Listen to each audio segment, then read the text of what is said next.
My name is Kisiya from Al-Makhrour. I'm 30 years old and I'm the owner of Al-Makhrour land that the settlers took over on 31st of July 2024.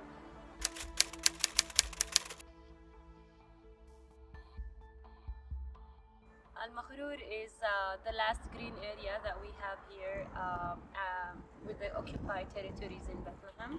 And it's also the only place that we can watch the sunset and we can sit in the nature. And it's a UNESCO heritage site and it goes back to the Romans time. So it's very important and a historical place for us as Christians in Bethlehem.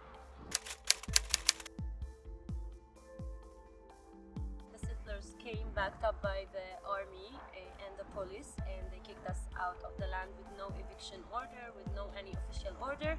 Only after 8 hours from evicting us, they brought a military order.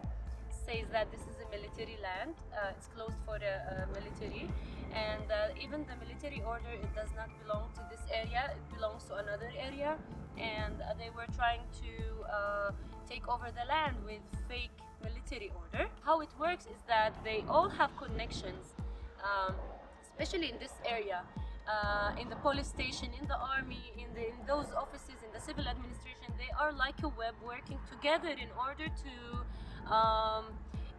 to make their plans against the people and the owners.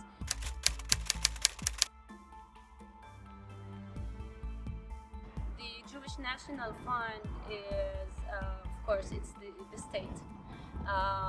It's a large organization. What they do in the West Bank is that they hire their daughter companies like Himinota.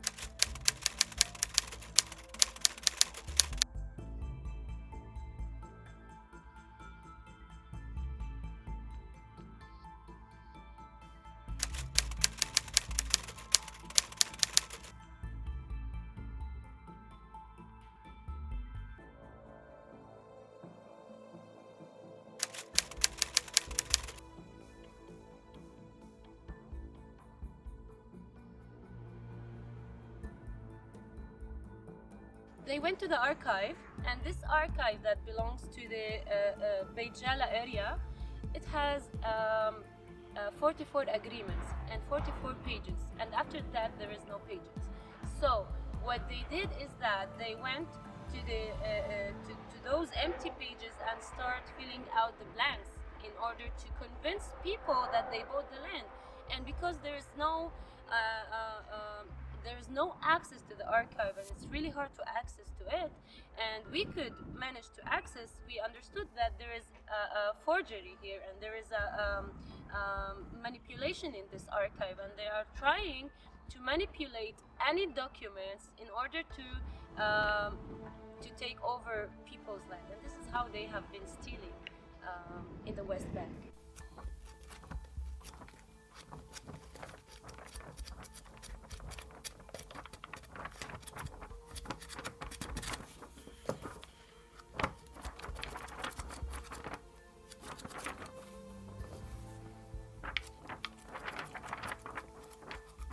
You know, there were lots of articles written about Himinota and the civil administration and their connection about forged documents and faking documents.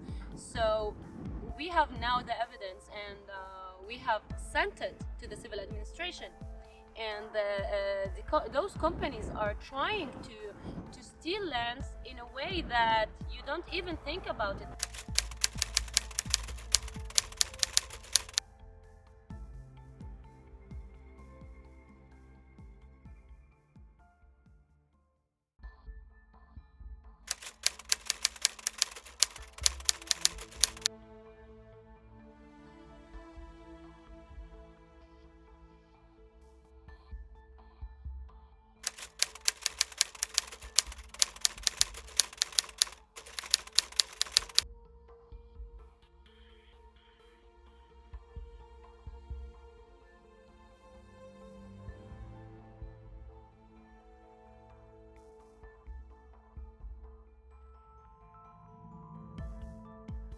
after researching and after that we were never tired about showing the truth. So finally we understood that this company, it's not even allowed to buy anything in the West Bank or in the Judea Samaria area.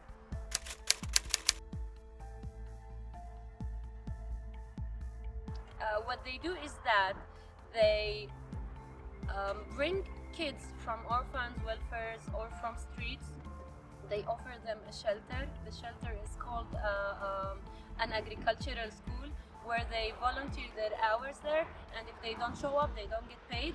So that's why also there is a child abuse from their side to their children. They brainwash them with things that it's not even existing. So beside the child abuse, brainwashing, and taking and land thefts, it's also it's a big web of illegal process. They don't care whether you're a Christian, Muslim, Jew. They don't care. What they care is that they want to steal lands, and those settlers, they move by those organizations, because settlers that come from Argentina or from Europe or from anywhere else, they come, they don't have even a work. So they bring them, they brainwash them before, they bring them here, and they give them money, they give them everything they need in order to take over people's land and open a farm, or have a new outpost. This is all backed up by organizations. It's not only settlers. Settlers are puppets.